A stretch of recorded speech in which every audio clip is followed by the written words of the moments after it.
गौरव। कौना सवतीन संगे मारत रह माजा, रात भर धैले होई तहरा के पाजा, रात भर धैले होई तहरा के पाजा।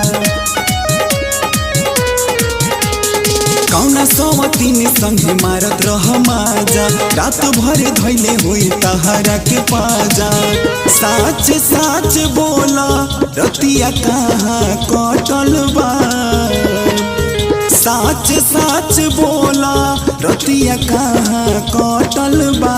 कि तहरा सट परे सैया के करटी कुलिया सटल बा, कि तहरा सट परे राजा के करटी कुलिया सटल बा।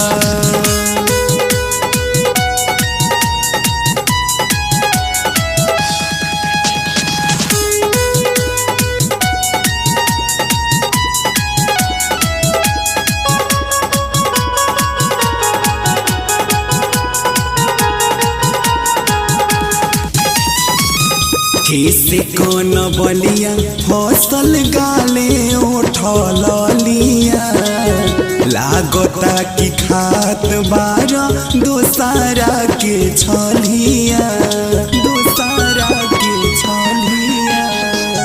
कैसे कौन बलिया फसल गाले उठल लिया, लागता कि खात बारा दोसारा के छलिया। हमारा से बोल काहे तुहर मनवा होटल बा, कि तहरा सट परे सैया के करटी कुलिया सटल बा, कि तहरा सट परे राजा के करटी कुलिया सटल बा।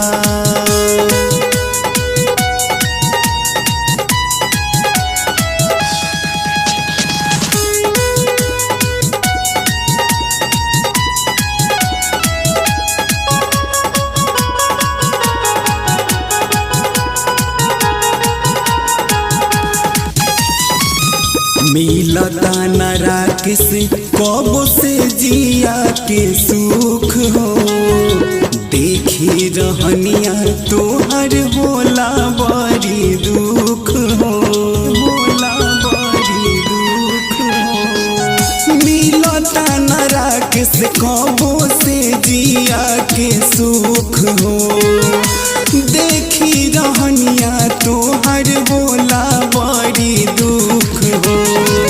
कहतानी काहे गौरव तुहर गलिया धसल बा, कि तहरा सट परे सैया के करटी कुलिया सटल बा, कि तहरा सट परे राजा के करटी कुलिया सटल बा।